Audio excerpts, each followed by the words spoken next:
Perkenalkan, nama saya Nindi Muci Utami, absen 23 kelas 11 OTKP 3 yang akan membawakan ceramah dari Ustadz Ahnan Ataki yang berjudul Perbaiki Sholatmu, maka hidupmu akan berubah. Bismillahirrahmanirrahim. Assalamualaikum warahmatullahi wabarakatuh. Allah pernah berfirman, "Wahai orang-orang yang beriman, mintalah pertolongan dengan sabar dan sholat. Sesungguhnya Allah beserta orang-orang yang sabar." Kita sering mendengarkan ayat ini disampaikan oleh para ulama dan dai tentang bahwa salah satu di antara cara menjemput pertolongan Allah adalah dengan melakukan ibadah sholat. Pertanyaannya, sholat seperti apakah yang bisa menjemput pertolongan Allah dalam kehidupan kita? Pada saat kita sedang mengalami ujian yang sangat berat, banyak orang yang bilang, "Saya sholat, tapi hidup saya gini-gini aja." Banyak orang yang bilang, "Saya udah sholat, tapi kok doa saya belum dijabah." "Saya udah sholat, tapi kok masalah saya belum selesai." "Saya sudah sholat, tapi musibah saya selalu beruntun, tak pernah berhenti." Sehingga teman-teman yang dirahmati Allah, kita perlu belajar sholat seperti apa yang bisa menjemput pertolongan Allah secara ajaib. Mari kita renungkan sebuah kisah yang pernah disampaikan oleh seorang sahabat, Anas bin Malik radhiyallahu anhu, bahwa dahulu di masa Nabi ada seorang laki-laki di kota Madinah yang melakukan perjalanan antara Syam ke Madinah untuk berdagang. Di tengah perjalanan, laki-laki ini dirampok oleh para perampok. Dia diberhentikan oleh seorang laki-laki, kemudian hartanya diambil. Lalu setelahnya, laki-laki itu menghunuskan pedang kepada orang ini. Pedagang itu mengatakan, "Wahai Fulan, jika kau menginginkan hartaku, ambillah, tapi biarkan aku melanjutkan perjalanan." Perampok itu mengatakan, "Adapun harta itu sudah jadi milikku. Sekarang aku menginginkanmu. Aku ingin membunuhmu."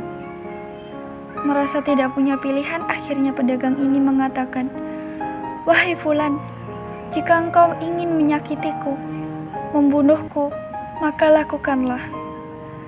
Tetapi sebelumnya berilah aku kesempatan untuk melaksanakan sholat 2 rakaat." Lalu perampok ini mengatakan, "Ya sudah, kalau begitu sholatlah. Aku akan berikan waktu sebentar." Maka pedagang ini pun mendirikan sholat dengan sholat yang sangat khusyuk. Di dalam sholat, laki-laki ini setelah membaca Al-Fatihah, dia membaca sebuah ayat di dalam surat An-Naml ayat 62. Bukankah dia Allah yang memperkenalkan doa orang yang dalam kesulitan apabila dia berdoa kepadanya dan menghilangkan kesusahan dan menjadikan kamu manusia sebagai khalifah, pemimpin di bumi? Apakah di samping Allah ada Tuhan yang lain? Sedikit sekali nikmat Allah yang kamu ingat. Itulah arti dari An-Naml ayat 62. Teman-teman yang dirahmati Allah, inilah ayat yang dibaca oleh pedagang tadi. Ketika dia sholat 2 rakaat, dia membaca ini dengan penuh penghayatan dan perenungan. Dia mentadaburi kalimat ini, "Amma yujibul mutar idza da'ah wa yaksifu su'." Dia menghayati ayat ini, dia mentadaburi ayat ini, sehingga muncullah rasa yakin di hatinya bahwa harapannya saat ini satu-satunya adalah Allah. Yujibul mutar, dia dalam kondisi mutar, dalam kondisi kesulitan, terancam. Mutor itu bisa bermakna terancam, kesulitan, kesusahan, dan berbagai macam dari ketidakberdayaan. Siapa yang mujibul mutor? Siapa yang akan memperkenankan doa orang yang tak berdaya selain Allah? Wa yaksifu su' dan menghilangkan kesusahannya selain Allah. Maka muncullah rasa yakin di dalam hati laki-laki ini setelah membaca ayat tersebut. Setelah dia melakukan sholat, kemudian dia mengangkat kedua tangannya. Dia berdoa kepada Allah dan menyebut nama-nama Allah yang mulia. Ya Robi, wahai Tuhan yang maha pengasih, wahai Tuhan yang maha penyayang, wahai Tuhan yang memiliki ar-ras, wahai Tuhan yang maha mengembalikan, wahai Tuhan yang maha menampakkan makhluk, wahai Tuhan yang melaksanakan apa yang Dia kehendaki. Aku mohon dengan cahayamu yang memenuhi sudut-sudut ar-rasmu. Hamba mohon kepadamu dengan kekuasaan yang menguasai makhluk dan dengan rahmatmu yang meliputi segala sesuatu. Tidak ada Tuhan yang berhak disembah selain Kau. Wahai Tuhan yang maha penolong, tolonglah aku. Laki-laki ini berdoa dengan Allah dengan menyebut kebesaran Allah. Tiba-tiba setelah berdoa, muncullah seorang laki-laki dengan pakaian hijau bercahaya. Dia mengendarai seekor kuda berwarna abu-abu. Dia mengeluarkan pedang. Lalu si perampok tadi mencoba untuk menyerang laki-laki berkuda itu. Tetapi laki-laki berkuda itu menendang dengan kudanya, sehingga perampok terhempas, terjatuh. Kemudian laki-laki tersebut membunuh perampok itu. Seketika, kemudian pedagang itu bertanya, "Siapakah Tuan?" Lalu penunggang kuda itu menjawab, "Ketahuilah, saya adalah malaikat yang turun dari langit ketiga. Ketika kamu berdoa kepada Allah, kami para malaikat mendengar suara gemerincing dari pintu-pintu langit, sehingga para malaikat bertanya-tanya, apa yang terjadi? Tiba-tiba muncullah doamu yang kedua, hingga pintu langit terbuka, dan nampaklah cahaya yang sangat benderang. Dan di doamu yang ketiga, datanglah malaikat Jibril kepada kami, seraya berseru, siapakah di antara kalian malaikat yang mau menolong hamba Allah itu? Lalu aku memohon kepada Allah agar Ia mengizinkan aku melaksanakan tugas ini. Wahai hamba Allah, ketahuilah, barang siapa yang membaca doa yang kau baca tadi ketika dalam kesedihan dan dalam keadaan susah, Allah akan melepaskannya dari kesedihan dan akan menolongnya." Teman-teman yang dirahmati Allah, itulah salah satu kisah tentang keajaiban sholat seorang pedagang.